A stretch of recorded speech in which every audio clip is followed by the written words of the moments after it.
Hey guys, thank you for coming back to the channel. Today we have the PlayStation Portal with us, a device that I have been genuinely excited just to have on the channel, and in my house for that matter, since it was announced.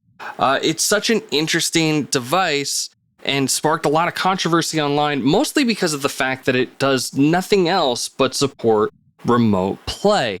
If you guys aren't familiar with remote play, basically it's a way of playing your games that are downloaded on your console, in this case PlayStation and PlayStation 5 only, to access them on a wireless device like a cell phone, tablet, or this, using either cellular or Wi-Fi data. This guy only can be used on Wi-Fi, but the concept is still the same. So as good as your Wi-Fi signal is going to get to this guy could mean how good your display is going to look.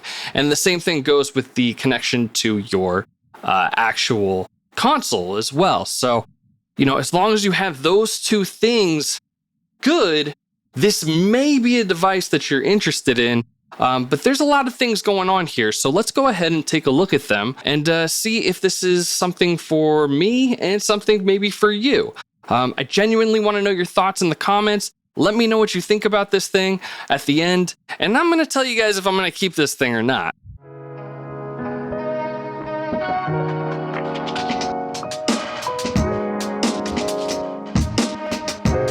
All right, guys, let's start by unboxing this thing.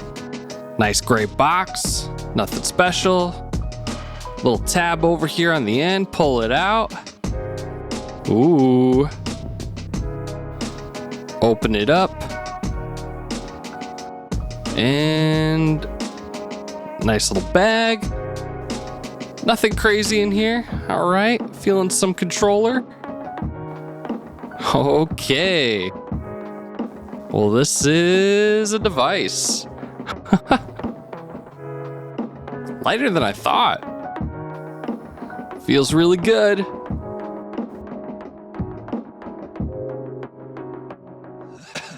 Loving the grip.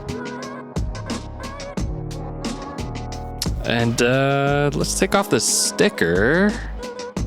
Ooh, very glossy screen. 8-inch screen, 1080p at 60 hertz right here.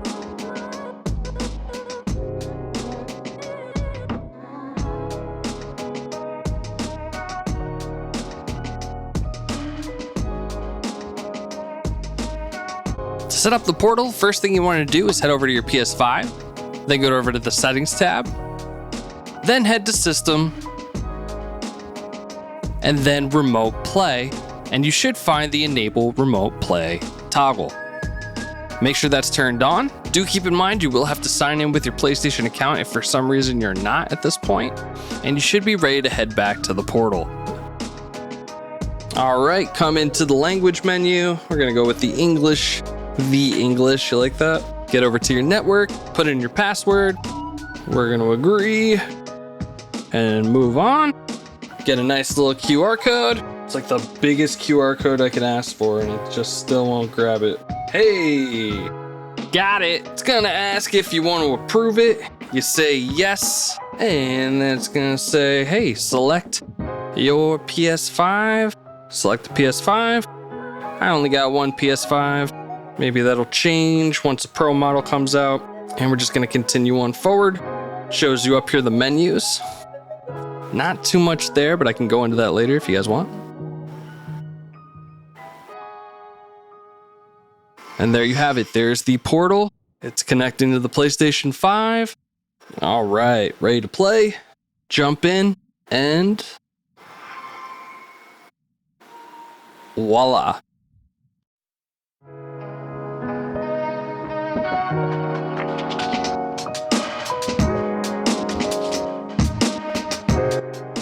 During my time since I got the portal on Wednesday, I've done 3 different tests to test the connectivity to the portal and see how it performs. I was looking for 3 different things: video latency, audio latency, and button input latency. It should be noted that every home situation is going to be different and yield different results based off a number of things that include internet speeds or interference. In my home's case, we are pretty equipped to handle good connections as we have a fiber connection coming into the house with a mesh Wi-Fi 6 router system. I think if you're interested in the Portal, even for just home use, you should absolutely try the PS Remote app and see how it works for you before buying the PlayStation Portal. Just a little side note, Sony recommends speeds of up to 5 megabytes per second to use Remote Play and recommends 15 megabytes per second for best performance.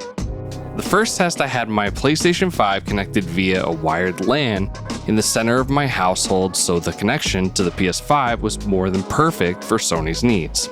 The results were not surprising, as in all these categories the performance was great. On all sides of my house, I noticed little to no latency in all 3 categories. The second test I did was to use my LAN-connected PS5 while I went to a coffee house. The speeds to the Portal were consistently poor even on a Wi-Fi 6 signal. Video latency performed as expected, the worst in this category, though better than expected. While the image looked softer and less sharp, likely to preserve an image, video latency would occur now and again, though it didn't happen frequently, with a little exclamation mark popping up now and again. Surprisingly, the audio would still come in seemingly on time even when the picture would get messed up. If you've played Remote Play before, you probably know what I'm talking about. Another surprise was that the controller input latency seemed to be okay as well. Maybe a little bit more delay than before, but I even questioned if that was in my head. The third test I did was coming back to my house and putting the console on Wi-Fi in the far east of the house.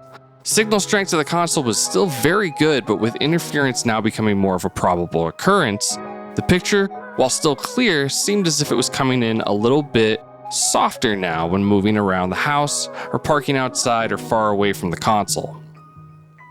The picture would never get bad, but did have brief moments every 20 minutes or so of buffering or latency. I, however, could not tell any audible delay or input latency. And for all these tests, every time I started up the Portal, it would usually take about a minute or so to gain its strongest connection.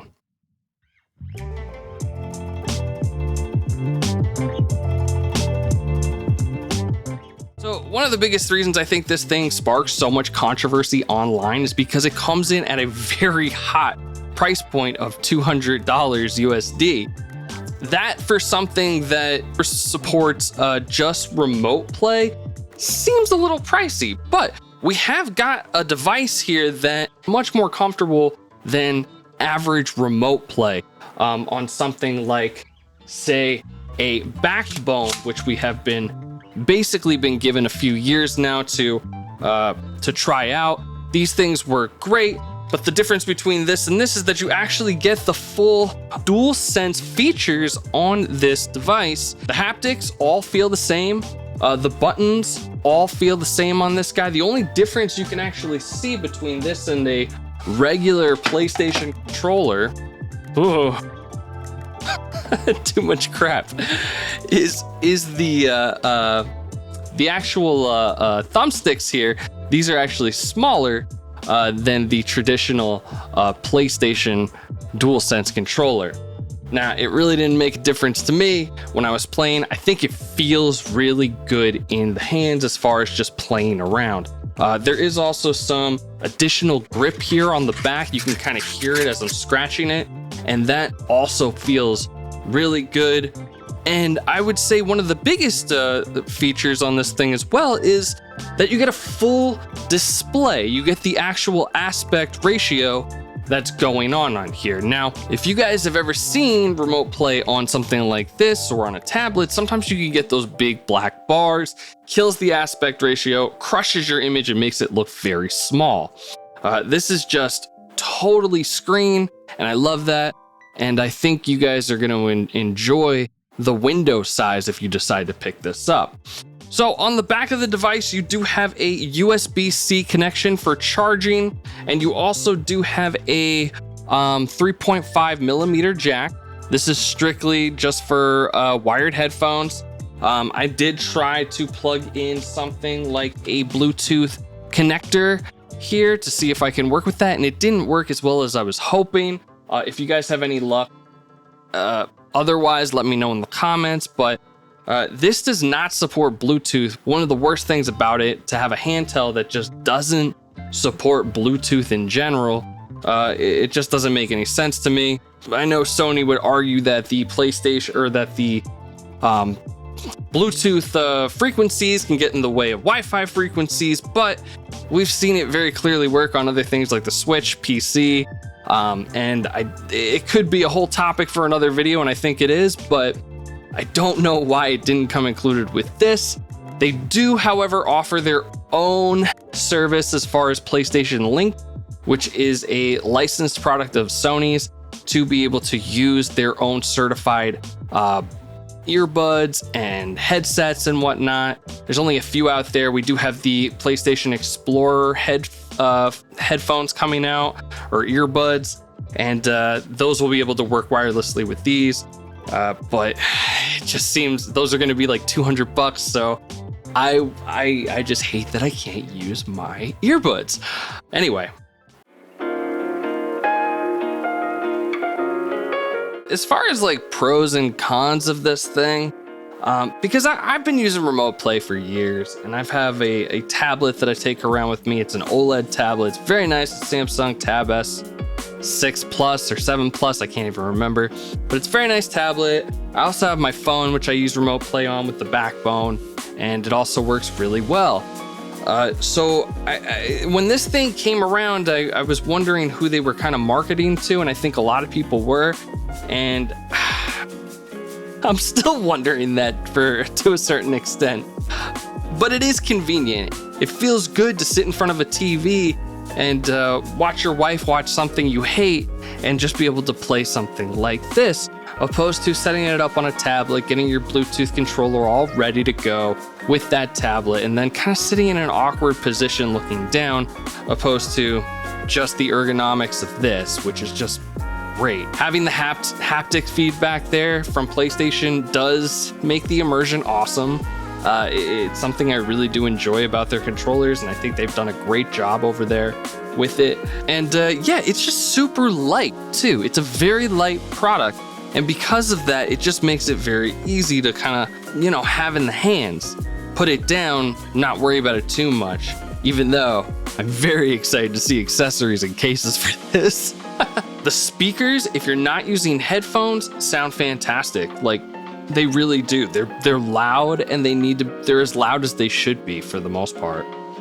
All right, so as far as the cons of the PlayStation Portal, because I think there's going to be a lot of people out there that really want this thing but don't quite know if it's for them or if they can make it work. The first thing I would recommend you do is play Remote Desktop on your phone or your tablet or anything you have that you can get your hands on. Try it out there first. See if it's something that's going to work for you, because I don't think that, from what I'm seeing here, the image quality and everything is any different than my phone or my tablet to this. So go ahead and do that first if you're thinking about getting one of these. Secondly, this screen, while it is a nice aspect ratio, like I have said, the actual screen itself isn't anything great. It's very cloudy. It feels like a very old LCD LED screen. You're looking at a 1080p 60 hertz screen, and that sounds good on paper, but the actual screen itself really doesn't make any colors pop. You don't really see any vibrancy to it or detail get pulled, and I think they could have done better with that. One other note about the screen is that when you are outside or in an incredibly light environment, it's terrible. The reflection on here is so bad, and I think it's just because this screen can't get bright enough. But I went even when I'm in indoors, some places, when I was in the coffee house, I had a lot of trouble with it. When I was outside, it was almost not usable at all, which sucks because it's a portable. So you would kind of hope that it would be something that you could kind of avoid. But the other thing about this thing is the lack of Bluetooth. Again, PlayStation Link is coming out with earbuds, and you can get other products that support it to use with this, but that's another $200 to whatever, $150, however much it's going to be. money on top of the $200 that you're already spending for this. Yeah, I mean, with wired headphones, it works great. But again, it's one of those things that just kind of, for portability, for a portable, you want it. You want to be able to use your expensive, nice headphones, maybe get a binaural sound to help support whatever's going on screen. And the fact that they couldn't put that in is just a little bothersome. So am I keeping the PlayStation Portal? Well, I gotta tell you guys, there's something about this device that's just enamoring. The way it looks, the way it feels, it's got a lot of potential, but at the same time, it also just doesn't do a whole lot. I think when cloud gaming services eventually meets this, if it does, that's kind of my thought process, then this thing might have a place. I would love to see an internet browser on this thing, but I know that Sony would never let us touch Game Pass on it. But I think that would make this all the more valuable. As you guys have probably seen by now, if you're looking for one, the scalpers have gone crazy with it. I would wait if you can. I'm sure there's going to be plenty more in stores coming out. I think I'm going to stick around with it for a bit because of the return policy I do have. This way, if you guys have any questions, comments, concerns, I'm happy to take a look at them, answer anything I can. I love communicating with you guys when I can do it. Yeah, I don't think I'm going to be keeping this one specifically unless cloud services or something new hits the thing that'll keep me sticking around. But for any of you guys that want it, don't let me discourage you. I think this is a neat device. I think anybody that goes out and gets it, I don't think you're crazy. It's definitely comfortable. It's definitely great to play with. And, if I had an extra 200 bones, maybe. But there's a lot of stuff coming up here in the near future that I'm excited to get on this channel and talk to you guys all about. So I'm going to stick that money towards that. Thank you guys so much for being here with me. I can't thank you enough for hanging around with the channel, especially to the very end. If you like this stuff, please subscribe. It helps me out a ton. But if not, I'm just glad you came by. All right, so have a good day, and thanks again.